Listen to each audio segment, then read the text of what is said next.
जय गणेश जी, कैसे हैं आप लोग। मैं डॉक्टर आशुतोष द्विवेदी आपका स्वागत करता हूं इस चैनल पर। आज हम लोग उपस्थित हुए हैं मेष राशि का नवंबर का राशिफल लेकर। नवंबर में मेष राशि के साथ क्या क्या स्थितियां होने वाली हैं, क्या परिस्थितियां रहेंगी, उनकी विस्तार से हम लोग चर्चा यहां पर करेंगे। चलिए तो सबसे पहले देख लेते हैं कि मेष राशि के लिए आपको बता दूं कि 20 नवंबर से गुरु महाराज कुंभ राशि में प्रवेश करेंगे तो उनकी स्थितियां क्या रहेंगी, अन्य जो ग्रहों का परिवर्तन हो रहा है वो परिवर्तन किस तरीके से रहेगा, इसका सारा डिटेल से आज आपको यहां पर बताऊंगा। चलिए तो सबसे पहले हम लोग देख लेते हैं लग्न को। मेष राशि वालों की लग्न भी मेष होती है और राशि भी मेष होती है, इसलिए मेष राशि वालों के लिए जो प्रेडिक्शन होता है वो सबसे ज्यादा सटीक और सबसे अच्छा दिखाई देता है।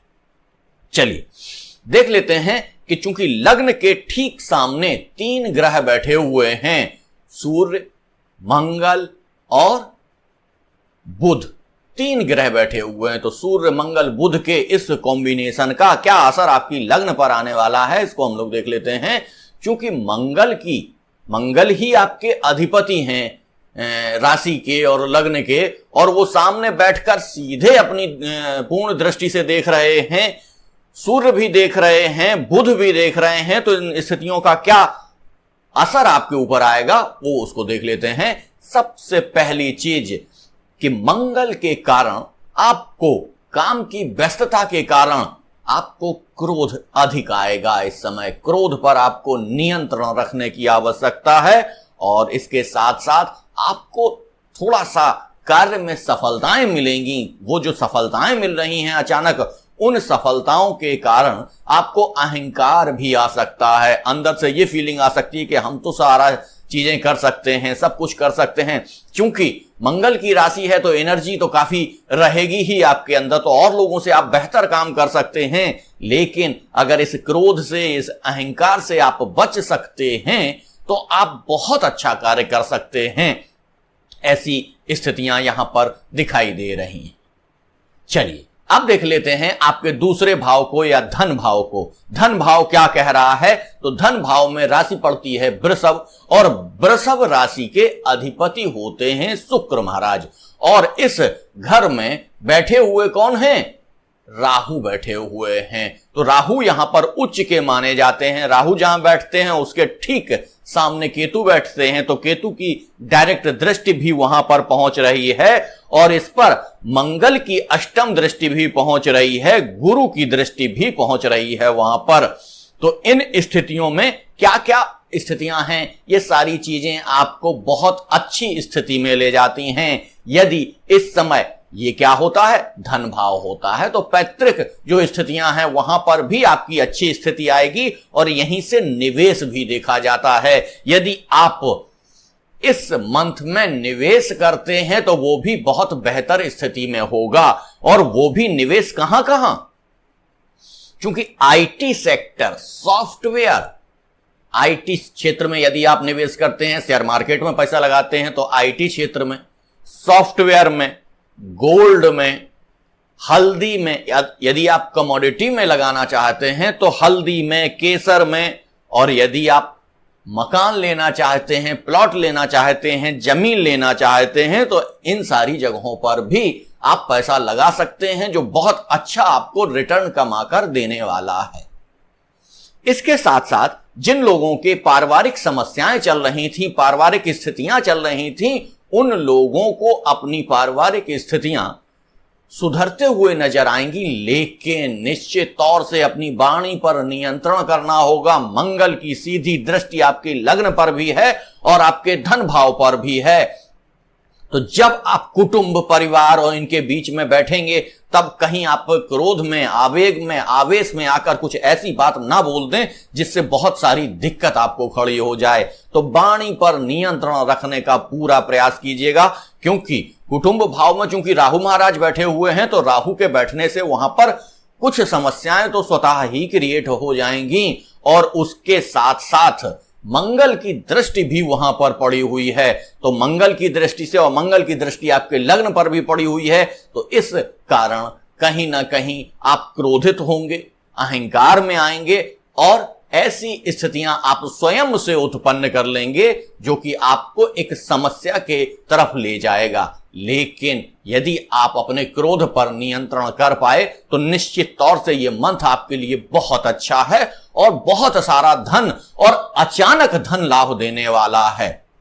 जब तक राहु और केतु की यह स्थिति चेंज नहीं होगी, लगातार आपके लिए धन लाभ की, अचानक धन लाभ की स्थितियां बनी हुई हैं। हर बार ज्योतिष में लोग बताते होंगे धन लाभ, अचानक धन लाभ, तो आपको लगता होगा हर महीने कैसे अचानक धन लाभ हो रहा है। निश्चित तौर से जब तक राहु और केतु की पोजीशन चेंज नहीं होगी तब तक आपको अचानक धन लाभ की ये स्थितियां बनी रहेंगी। तो नवंबर में भी ये स्थितियां बनी रहेंगी और आपको अचानक धन लाभ प्राप्त होता रहे। चलिए अब हम लोग देख लेते हैं आपका तीसरा भाव यानी पराक्रम भाव। पराक्रम भाव किसका है? पराक्रम भाव में राशि पड़ी हुई है मिथुन और मिथुन के अधिपति होते हैं बुध, और बुध जाके बैठे हुए हैं सप्तम स्थान में। तो निश्चित तौर से आपके पराक्रम में उतनी गति, उतनी तेजी, या कह लीजिए छोटे भाई से समस्या भी आ सकती है। समस्या, और वो आएगी कहां से? आपकी वाणी से ही आएगी, आपके विचारों से ही आएगी। इसलिए उस पर ध्यान रखने की आवश्यकता है। लेकिन क्योंकि शुक्र की पूर्ण दृष्टि वहां पर पहुंच रही है, शुक्र महाराज आपके नवम भाव में बैठे हैं और नवम भाव से सीधे देख रहे हैं, तो शुक्र महाराज की दृष्टि से इतनी खराब परिस्थितियां भी नहीं आएंगी कि बहुत खराब हो जाएं, लेकिन हां थोड़ा बहुत खट्टे मीठे अनुभव आपको होते रहेंगे।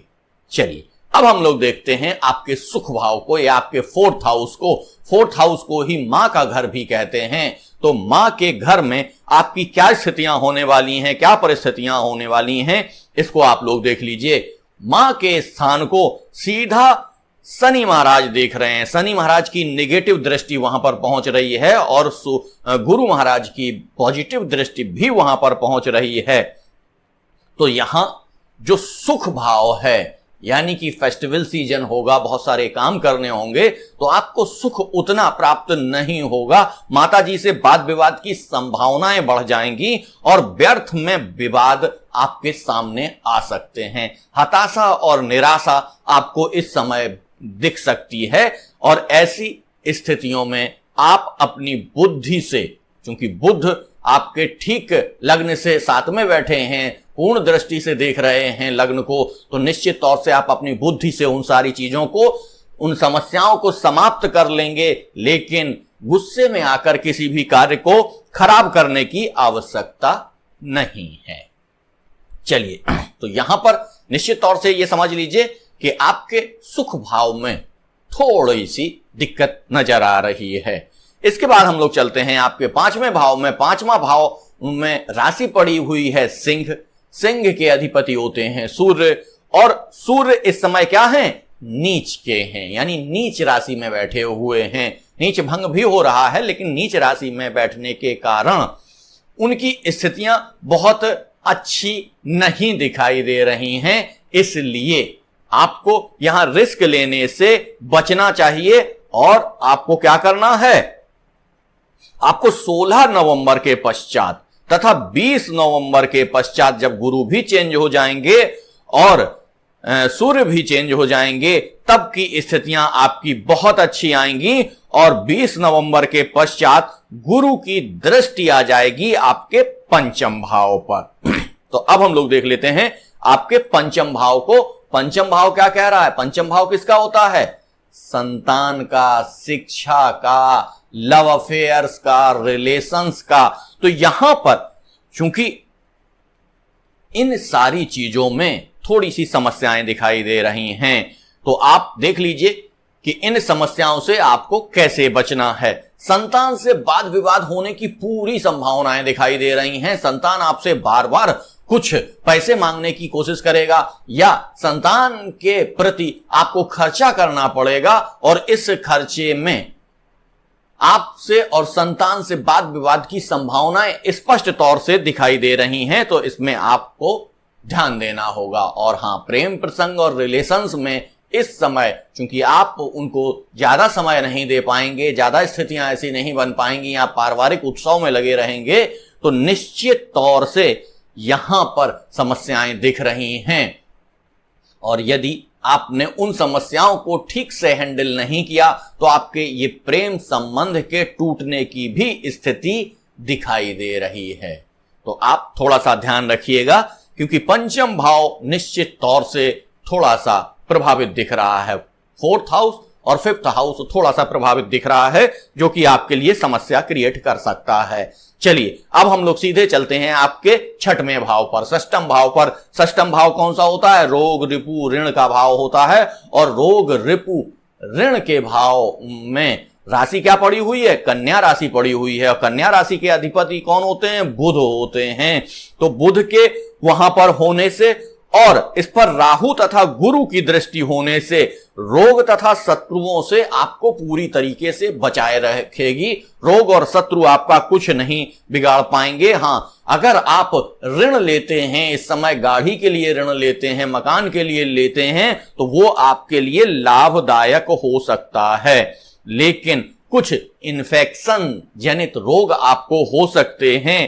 थ्रोट इन्फेक्शन हो सकता है, या कह लीजिए श्वसन से संबंधित समस्याएं आ सकती हैं, मांसपेशियों में खिंचाव हो सकता है और दर्द की समस्या भी हो सकती है, जिनको पहले से ऐसी स्थितियां बनी हुई हैं। तो इन सारी चीजों से आपको बचना है। हां, जो ऋण आपको देना है वो आपके लिए हानिप्रद है। ऋण आपको देना किसी को नहीं है। ऋण से आपको लाभ, ऋण लेने से लाभ है, देने से नहीं। यह ध्यान रखिएगा। जिस भी व्यक्ति को आप ऋण दे देंगे, पैसा उधार दे देंगे, वो पैसा आपका वापस नहीं आएगा और वो लोग आपके शत्रु बन जाएंगे और इससे वाद विवाद उत्पन्न होगा और इस वाद विवाद में आपको हानि उठानी पड़ेगी। तो एकदम ध्यान रखिए, कुटुंब का, परिवार का, रिश्तेदार, कोई भी व्यक्ति आपसे ऋण मांगता है तो उसको ऋण नहीं देना है। ये ऐसी स्थितियां बनी हुई हैं। चलिए अब हम लोग चर्चा कर लेते हैं आपके सप्तम भाव की। तो सप्तम भाव में मंगल, सूर्य, बुध यहां पर बैठे हुए हैं और मंगल, सूर्य और इनके बैठने से थोड़ी सी समस्याएं आ रही हैं और इसके साथ साथ शनि की दृष्टि भी आ रही है वहां पर। तो शनि की दृष्टि से यहां पर बहुत सारी समस्याएं दिख रही हैं।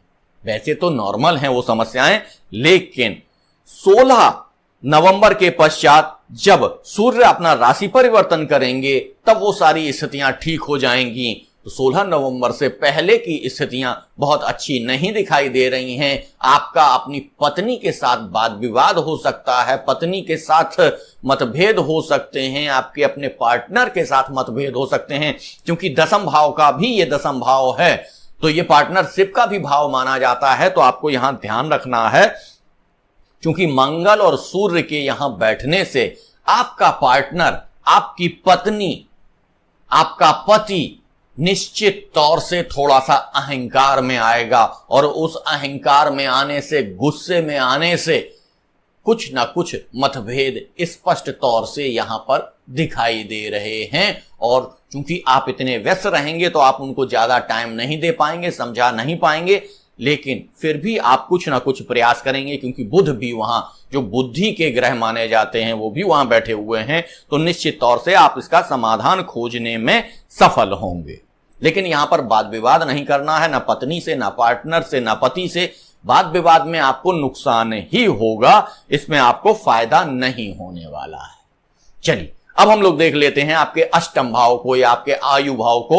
यहां पर केतु बैठे हुए हैं और केतु जब यहां पर बैठते हैं तो निश्चित तौर से अचानक धन लाभ कराते हैं। तो अचानक धन लाभ आपको कहां से होगा, कैसे होगा, इसको आप ध्यान रखिए। लेकिन हां, यहां बैठ के केतु अचानक धन लाभ करवाते हैं। पुराना कोई पैसा आपका फंसा हुआ था तो वो मिल सकता है। आपके परिवार से कुछ गिफ्ट्स आपको मिल सकते हैं, ऐसी स्थितियां भी बनेंगी। और आपके ससुराल पक्ष से आपको गिफ्ट मिलने की संभावनाएं भी यहां पर दिखाई दे रही हैं। चलिए अब हम लोग सीधा चलते हैं आपके नवम भाव पर। नवम भाव में राशि पड़ी हुई है 9 यानी धनु, और धनु में बैठे हुए हैं कौन है? शुक्र बैठे हुए हैं। तो शुक्र यहां पर बहुत अच्छे नहीं माने जाते हैं, गुरु और शुक्र की उतनी अच्छी बनती नहीं है। तो गुरु के घर में जब शुक्र आते हैं तो उतना अच्छा फल नहीं देते हैं, और नवम भाव में शुक्र उतने अच्छे भी नहीं माने जाते हैं। तो आपके भाग्य जितना आप प्रयास करेंगे उतना भाग्य का साथ आपको मिलेगा। भाग्य का बहुत ज्यादा साथ आपको यहां नहीं मिलता हुआ दिखाई दे रहा है। अब हम लोग सीधा देख लेते हैं आपके 10th हाउस को। 10th हाउस क्या है? कर्म क्षेत्र है। कर्म क्षेत्र में कौन कौन बैठा हुआ है? यहां पर राशि बनी हुई है मकर, और मकर में बैठे कौन है? गुरु बैठे हैं और शनि बैठे हैं। तो शनि और गुरु के बैठने से यहां पर बहुत सारा आपको कर्म मिलेगा, बहुत सारा काम मिलेगा, बहुत सारे क्षेत्रों को यहां बहुत सारा लाभ होने वाला है। और यहां पर चूंकि मंगल की दृष्टि भी आ रही है, राहु की दृष्टि भी आ रही है, तो इसके कारण आपको बहुत सारा विदेश से भी लाभ हो सकता है। और आपका कार्यक्षेत्र कहां कहां आएगा? 20 नवंबर के बाद बहुत अच्छा पैसा मिलने की संभावनाएं यहां पर बनी हुई हैं। क्योंकि शनि महाराज का ये घर है, और अगला घर भी आय भाव जो है वो कुंभ राशि पड़ेगी, वो भी शनि का है। शनि महाराज अपने घर में बैठे हैं, शक्तिशाली हैं, तो अपने अगले घर को भी बढ़ोतरी दे देंगे। तो शनि महाराज के इन दोनों घरों की वजह से आपके कार्य में विस्तार होगा, और कार्य में विस्तार के साथ साथ आपको आय भी बहुत अच्छी होगी। अब किन किन क्षेत्रों में होगी इसको हम लोग देख लेते हैं कि इसमें राहु की दृष्टि पड़ रही है जो बहुत अच्छा माना जाएगा। लेकिन आपको कहां कहां से पैसा आएगा इसको आप लोग देख लीजिए। आपको मेटल क्षेत्र से पैसा आएगा, आपको सोने से पैसा आएगा, आपको मेडिसिन क्षेत्र से पैसा आएगा। मेडिसिन क्षेत्र में जो लोग हैं उनको बहुत अच्छा लाभ होगा। जो स्वर्ण का कार्य कर रहे हैं उनको बहुत अच्छा फायदा होगा, यहां पे उनके कार्य में विस्तार होगा। ऑटोमोबाइल से संबंधित जो लोग हैं उनको बहुत सारा काम मिलेगा, और उनको वहां से पैसा आता हुआ दिखाई देगा। जो पेट्रोलियम पदार्थ से संबंधित लोग हैं, पेट्रोलियम प्रोडक्ट से संबंधित लोग हैं, उनके साथ उनको भी बहुत सारा लाभ यहां पर दिखाई दे रहा है। जो मशीनरी से जुड़े हुए लोग हैं और जो ट्रांसपोर्ट से जुड़े हुए लोग हैं उनके वो भी यहां पर बहुत अच्छा लाभ दिखाई दे रहा है। उनके भी कार्य क्षेत्र में वृद्धि होगी। जो लॉज का काम करते हैं, जो कबाड़ी का काम करते हैं, जो सेवा देने का काम करते हैं, किसी भी प्रकार की सेवा देने का कार्य कर रहे हैं, सेवा की जो भी इंडस्ट्री है, चाहे वो कटिंग की इंडस्ट्री है, चाहे आप पानी की बिक्री कर रहे हैं, जो भी कर रहे हैं आप, यदि सेवा प्रदान कर रहे हैं किसी को, तो आपकी सेवाएं बहुत बढ़ने वाली हैं। आपको बहुत सारा कार्य यहां पर मिलने वाला है जिससे आप बहुत अच्छा पैसा भी कमा सकते हैं। आप इंजीनियरिंग के क्षेत्र में बहुत अच्छा कार्य कर सकते हैं। जो लोग सिगरेट, शराब, तंबाकू के काम से जुड़े हुए हैं उनके लिए भी ये मंथ बहुत अच्छा जाने वाला है। और चूंकि मंगल की वहां पर दृष्टि पड़ रही है, तो मंगल की दृष्टि से hotel, lodge, restaurant, building material से संबंधित, जमीन से संबंधित जो लोग कार्य करते हैं, दलाली करते हैं, उनको बहुत सारा लाभ होता हुआ यहां पर दिखाई दे रहा है। और यही स्थिति आपके लाभ भाव से भी दिखाई दे रही है कि लाभ भाव में शनि महाराज बैठे हुए हैं और केंद्र त्रिकोण राजयोग बना रहे हैं। केंद्र त्रिकोण राजयोग बनाने के कारण आपको बहुत सारा लाभ मिलेगा। कहां कहां से लाभ मिलेगा इसको आप देख लीजिए। मेटल से, मेडिसिन से, ऑटोमोबाइल से, पेट्रोलियम प्रोडक्ट से, मशीनरी से, ट्रांसपोर्ट से, कबाड़ी के काम से। सोचिए आप, कबाड़ी तक के काम को यहां पर बहुत सारा काम मिलने वाला है। और जो सेवा देने वाले हैं, इंजीनियरिंग का काम कर रहे हैं, जो सिगरेट, शराब, तंबाकू में लगे हुए हैं, इनको बहुत सारा लाभ यहां पर होता हुआ दिखाई दे रहा है। और इन्हीं क्षेत्रों से जब लाभ प्राप्त होगा तो निवेश भी यदि ऊपर बताए गए क्षेत्रों में आप करेंगे तो आपको बहुत अच्छा लाभ यहां पर दिखाई दे रहा है। ऐसी स्थितियां आपकी बनती नजर आ रही हैं। प्रत्येक माह का एक वीडियो लेकर मैं उपस्थित होता हूं, लेकिन बीच में यदि कोई ग्रह परिवर्तन की स्थिति आती है और बड़ा ग्रह है, ज्यादा उसका परिवर्तन अच्छा आ रहा है या ज्यादा बुरा आ रहा है, तो उसका लेकर भी मैं एक वीडियो लेकर आता हूं। तो आज का वीडियो यहीं तक। अगले वीडियो के लिए मैं पुनः आता रहूंगा, आपसे संपर्क करता रहूंगा। हाँ, एक रिक्वेस्ट है, जिन मित्रों ने हमारे चैनल को सब्सक्राइब नहीं किया है तो प्लीज चैनल को सब्सक्राइब कर लीजिए, और यदि लगता है आपको ये वीडियो आपके मित्रों के लिए, आपके सहयोगियों को लिए अच्छा है तो उनको शेयर कर लीजिए। धन्यवाद। जय गणेश जी।